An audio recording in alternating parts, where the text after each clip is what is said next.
नमस्कार। Medical astrology की श्रृंखला में आज एक रसप्रद व्याधि की चर्चा करेंगे, जिसके ज्योतिषीय कारण और कुंडली से उसको कैसे देखेंगे वो समझेंगे। इन्फेक्शन, संक्रमण को ज्योतिष में कैसे देखें, कुंडली के माध्यम से कैसे देखें, आइए समझते हैं। शरीर में अनेकों लाखों करोड़ों की मात्रा में सूक्ष्म जीवाणु रहते ही हैं और उन सूक्ष्म जीवाणुओं का काम है बहुत सारी जैविक और दैहिक क्रियाओं का संचालन करना। तो वो शरीर के लिए बेनिफिशियरी मतलब फ़ायदेमंद भी होते हैं, इसलिए वो शरीर में होते हैं। बट कुछ सूक्ष्म जीवाणु अत्यधिक हानिकारक होते हैं।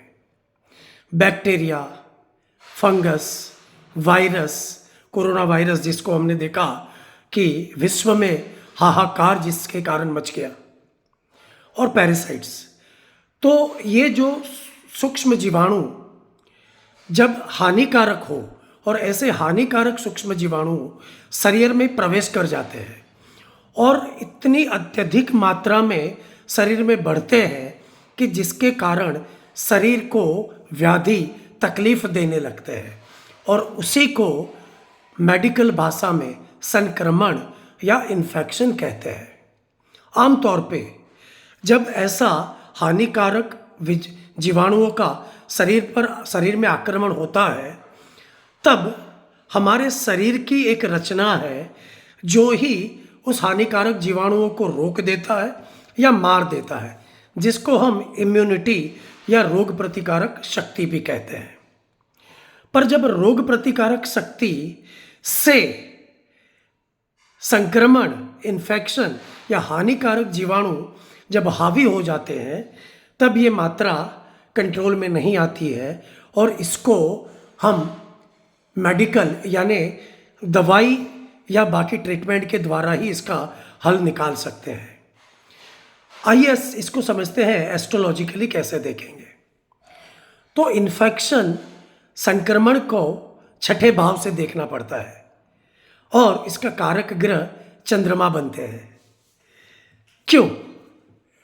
छठा भाव जो रोग का है, व्याधि का है, और इन्फेक्शन एक व्याधि का स्वरूप ही है, जिसके कारण हमारे शरीर में बहुत सारी अड़चनें होती है, और इसीलिए छठा भाव जो रोग का है, व्याधि का है, ऑब्स्टिकल्स, अड़चनों का है, तो ये इन्फेक्शन भी छठे भाव से ही देखना पड़ेगा।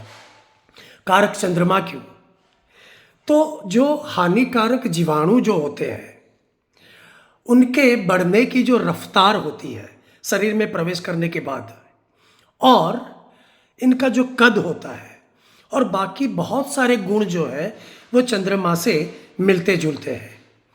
जैसे कि चंद्रमा की भी रफ्तार बहुत ही तेज होती है, हर 2.25 दिन में राशि बदल देते हैं।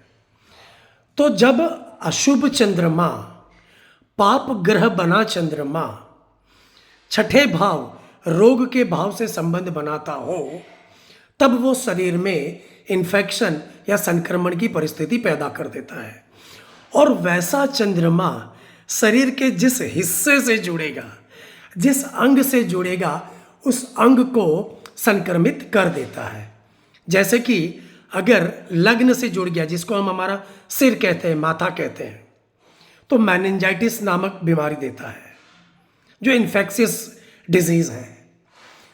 सेकंड हाउस जो हमारा गला है, वहाँ जुड़ गया तो URTI, upper respiratory tract infection, श्वसन तंत्र का, ऊपरी श्वसन तंत्र का इन्फेक्शन देते हैं।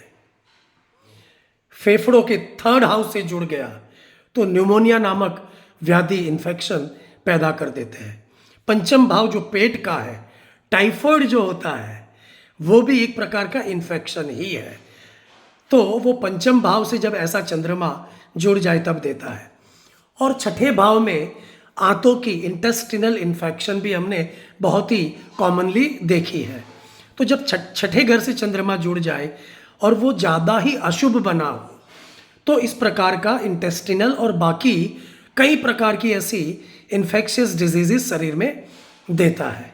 तो मूलतः अशुभ चंद्रमा, पाप ग्रह बना चंद्रमा जब रोग स्थान छठे भाव से एफ्लिक्टेड हो, उससे संबंधित हो, और वैसा चंद्रमा शरीर के जिस अंग से संबंधित बन जाएगा, हो जाएगा, उस अंग को संक्रमित कर देता है। इसी तरह हम कुंडली के माध्यम से भी पहले से ही जान सकते हैं कि शरीर के कौन से हिस्से में कब संक्रमण हो सकता है। जय श्री कृष्ण, जय श्री राम।